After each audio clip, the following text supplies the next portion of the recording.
Joey, I think this is my favorite part of the hike. What do you think? Wow, it is pretty. It kind of looks like a tunnel right there. Hi, I'm Karen Bates, and this is Joey Bates. And we are on a sled hike where we hike up somewhere and then we sled down. I've been having this feeling like we needed to start a little kind of family vlog about what we're trying to do and why. And I've been putting it off for months. And so finally we're just hiking. I thought, we'll just start now and kind of take you along on this journey with us. And as we learn along the way, hopefully it'll also help us all learn some things about life and our potential and human nature and what we can do. So our little journey started back in December 2020. We decided to go on a humanitarian trip, and this is something that I had wanted to do for a really long time with my family, but humanitarian trips are expensive and we have a family of 10, and so it kind of seemed maybe like something that was out of our reach in a way, but I just really hoped that God would open up a way for us to do it. And one day I had this thought. I was in a church building, what we call a temple. I'm a member of the Church of Jesus Christ of Latter-day Saints. And I had this thought about writing a book. And I thought, that's crazy. Who am I to write a book? I failed writing in high school. Like, I'm not a good writer. And I didn't think I could do it, but it just was nudging me and was staying in my head. And so I thought, oh, maybe I'll give it a try. But as I walked out of that building, all of the doubts started coming up again. And I thought, there's no way. I don't even have time. How could I possibly do that? Yeah, we can take a break. So I got in the car and I turned on the ignition. And the song called Gethsemane by Rob Gardner, it's a cello song, came on. And this really strong feeling of if Christ was willing to suffer this for you, then he must know more about your potential than you do. And why could you not write a book? So that really hit me strongly, and I thought, okay, I can write a book. And so I decided to start getting up a little early each day and start working on it. And miraculously, that book came to be. And from there, the next thought was, well, I could do a class on this book. And I wanted to have like transformational experiences. And my daughter worked at a ropes course, and I thought we could do it at the ropes course. And I just had all these ideas. And so I started this class. And through this class, we were able to raise the money that we needed to get our family on this humanitarian trip. I really wanted my kids to see a different perspective. I wanted them to see what life is like outside of their immediate, neighborhood and the things that they're used to, and just have a little more gratitude and to just get to know different people and love them. I wasn't sure what it would do for me.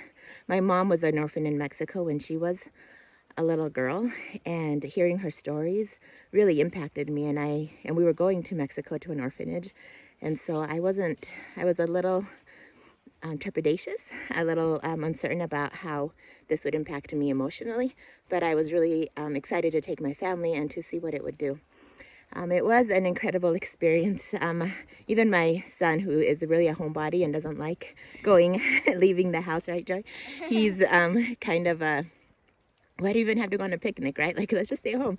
He wasn't excited about going. And on the first day I mentioned, maybe we should figure out a way to come back. And he's like, no, we're not coming back. This is hard, But by the third day, he had fallen in love with the kids like the rest of us. And he said, Mom, we have to figure out a way to get back here. We have to come back.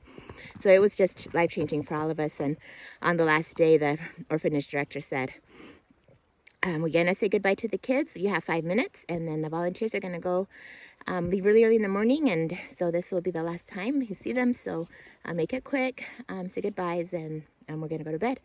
And he was trying to make it less painful, I guess, tearing off the band-aid quickly.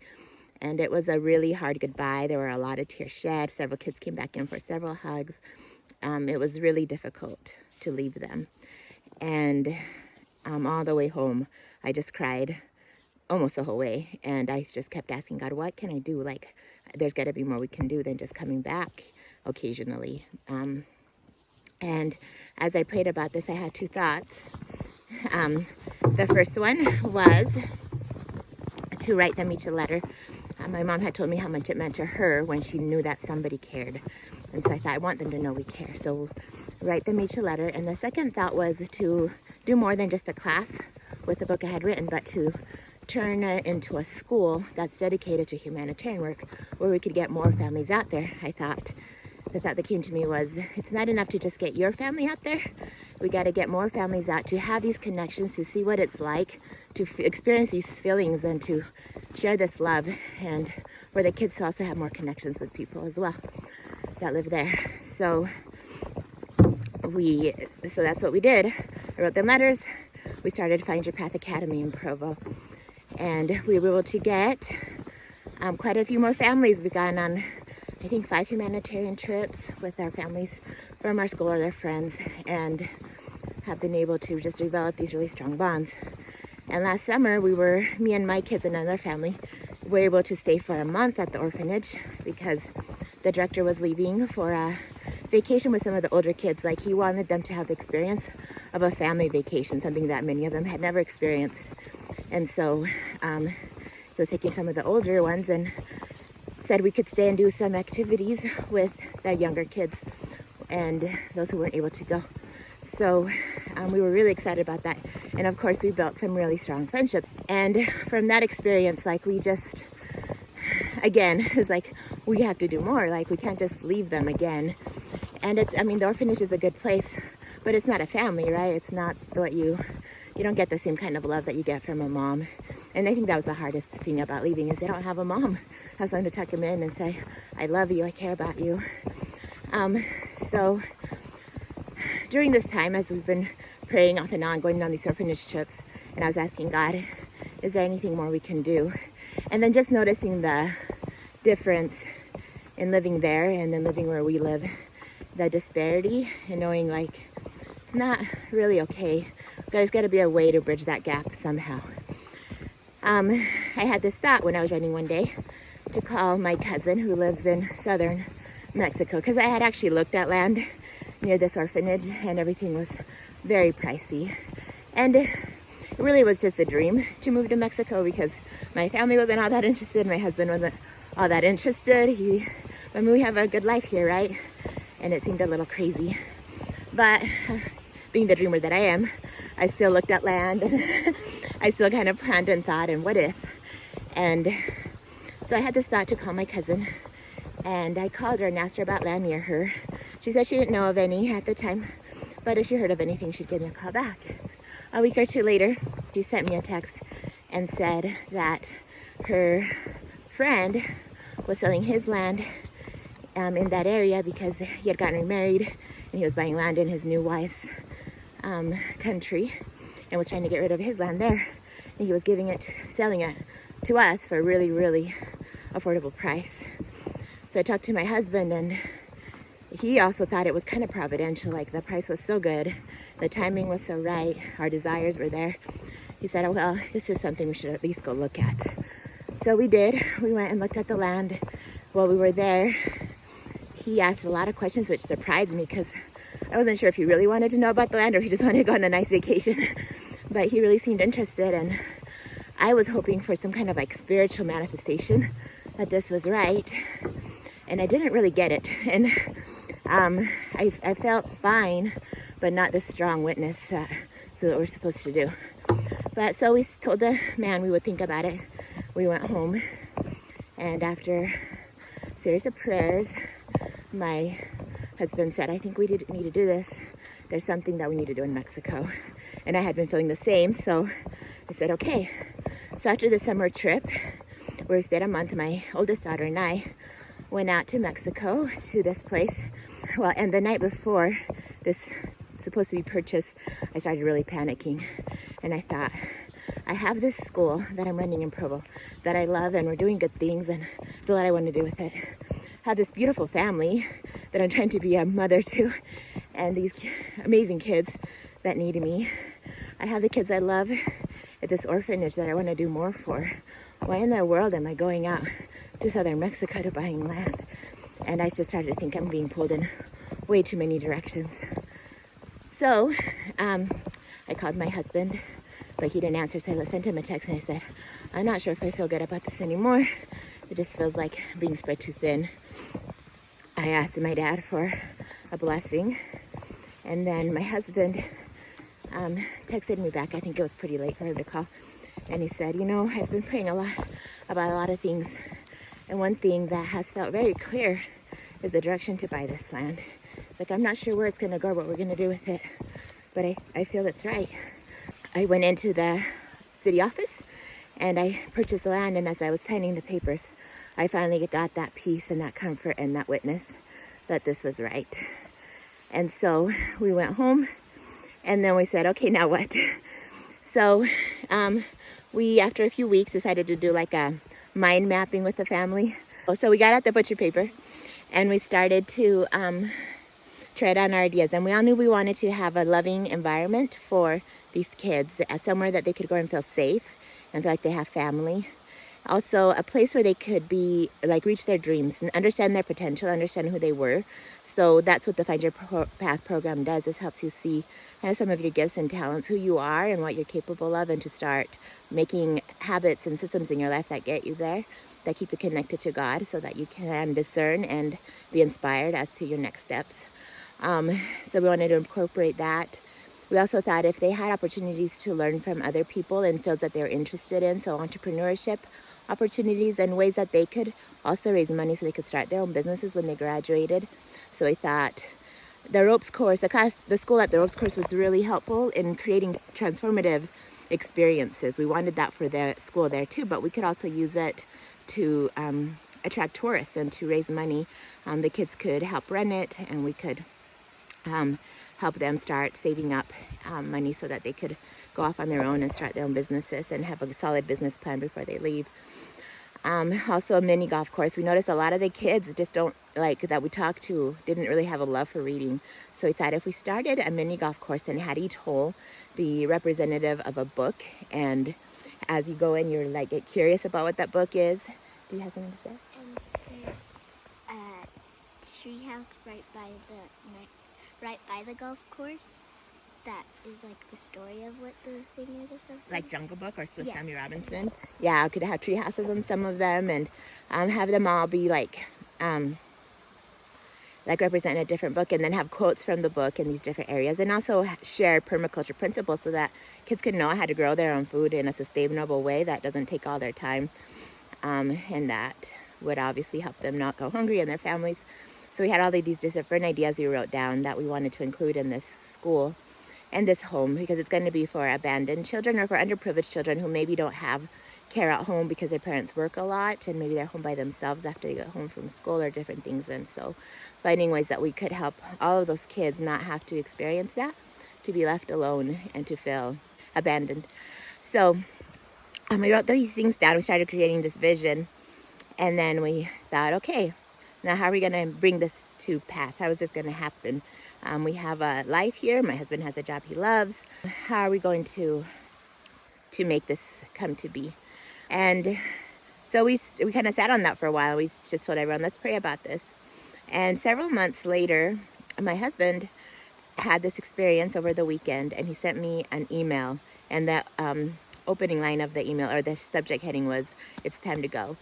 And he said, you know, as I prayed about this, I know you want to be in Mexico. I know this is something that you feel very strongly about, is helping these kids. And as I've been praying, I think, you know, if we're going to do this, if this is something that we're going to try, we need to just go all in instead of halfway, trying to do it long distance, trying to travel back and forth. He's like, let's just go. Let's move out there, sell our home, and go all in, make it a family project, make this happen. And if it doesn't work out in a couple of years, I can always get another job. We thought, okay, we're gonna try this. So we did. We started getting our stuff put together. We thought, well, we'll sell this stuff, and we'll figure out a way to get out there. So that's what we're in the process of doing right now. We had a big yard sale. We sold a lot of our things. Our house is up for sale. And we're trying to figure out different ways to make the money to get out there. The market is a little slow right now, so it's not happening as quick as I would like. And sometimes I'm okay with that. Sometimes I think, okay, it's in God's hands, we'll just see what happens. And sometimes I think we got to get out there sooner. There's kids who need love, and we got to figure out a way to make it happen. Like, obviously it's all in God's hands, but do everything we can on our part. So as I was thinking about this, one of the thoughts that came to my mind is to take my program and sell the book that's associated with it. So put it on Amazon. There's 7 books. I put the first one on Amazon a couple of days ago. So I'm going to start trying to raise money that way. We're having a charity bazaar. That's a sweet woman that didn't know me at the time, just heard about what we're doing, and she said, I want to help. I don't have a lot of talents, but I do know how to throw events. I'd love to throw an event and invite other people to share their talents, and then we can just donate the proceeds to you and to what you're doing. So that's happening on Saturday. I know God will keep bringing people and the resources we need at the right time if we just keep doing our best to do our part. So that's kind of a very short summary of where we're at now. Now you can see this beautiful bridge. Isn't that gorgeous?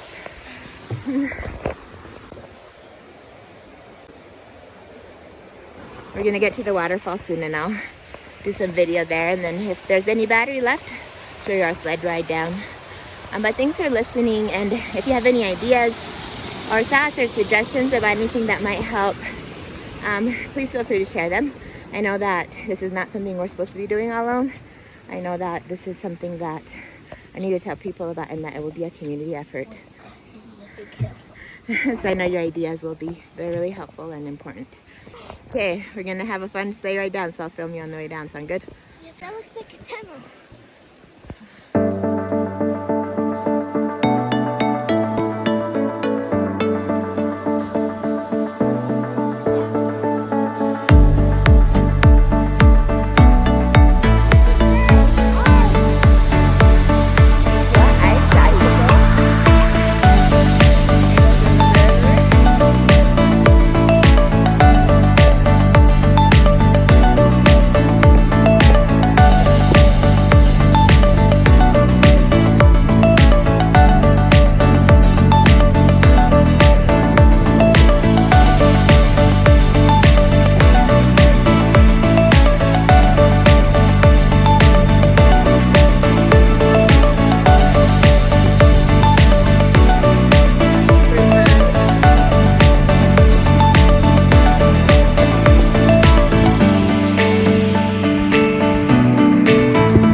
think when we move to Mexico, we're not going to miss the cold, but I think we're going to miss the snow. What do you think?